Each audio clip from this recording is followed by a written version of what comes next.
Content warning. This video discusses suicide and suicidal thoughts. I like that one, she's smiling.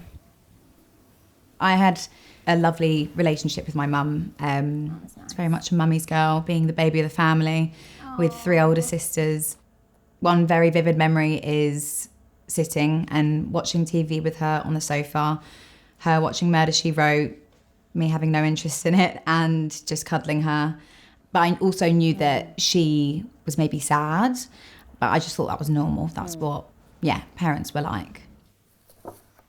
Oh my gosh, I didn't know about this photo. Oh. You can keep that one. Yeah, if that's okay. Yeah, cool. Because I barely have photos of me and her. The day my mum passed away, I was 7. I remember when we got ready for school, Mum wasn't waking up.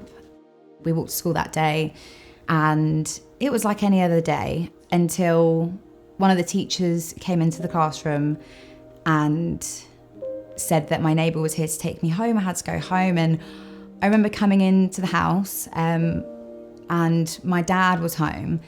I'd never seen him cry.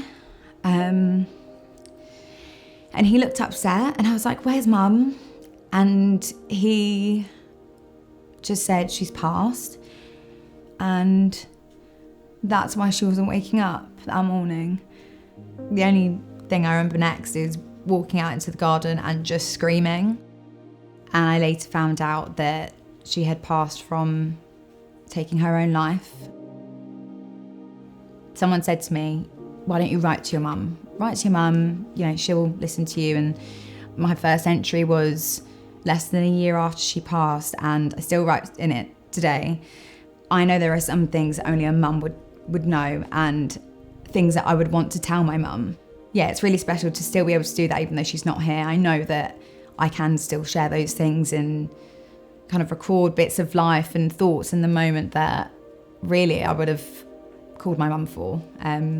Looking back now, reading some of the entries, it's really hard. It's, a lot of just not understanding, please come back home, that kind of thing. And from that point, I think I always struggled with depression and anxiety, and I remember trying to take my own life. To me, it felt very obvious that I was never gonna live a long life. And I never told anyone just how matter of fact that was, and I'd write to my mum about that, and say, "Don't worry, I'm coming soon," but I didn't tell anyone just how little faith I had in living very long. I think it's like I wouldn't be here had I not known that there's someone I can call any time of day. The night I called Samaritans, I felt in crisis. I feared for the kind of thoughts I was having and what I wanted to do. I remember I spoke a lot, and I remember coming off the phone, I just felt lighter. Like I just felt lighter, sharing what was going on in my head. I really think it stopped me that night, and I think it stopped me several nights, just knowing that there was someone I could speak to. Imagining my future now compared to before I reached out to Samaritans is so different. I now have many plans for the future. Me and my partner are constantly talking about the future, getting married, doing well at work, having children, being a mother. My mental state is a lot safer, it's a lot calmer, it's a lot quieter. Yeah, I just feel safer. I'm not scared of, being by myself anymore and what that could result in.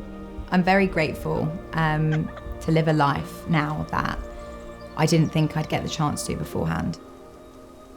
If my mum had known about Samaritans that night, I think it's very possible if she'd known who to call and that they were around whenever she was struggling, whenever the house was quiet, the kids were asleep and dark thoughts kind of overwhelmed her, I think she'd call.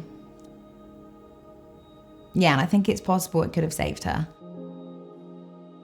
Let's prevent suicide today, because tomorrow's too late.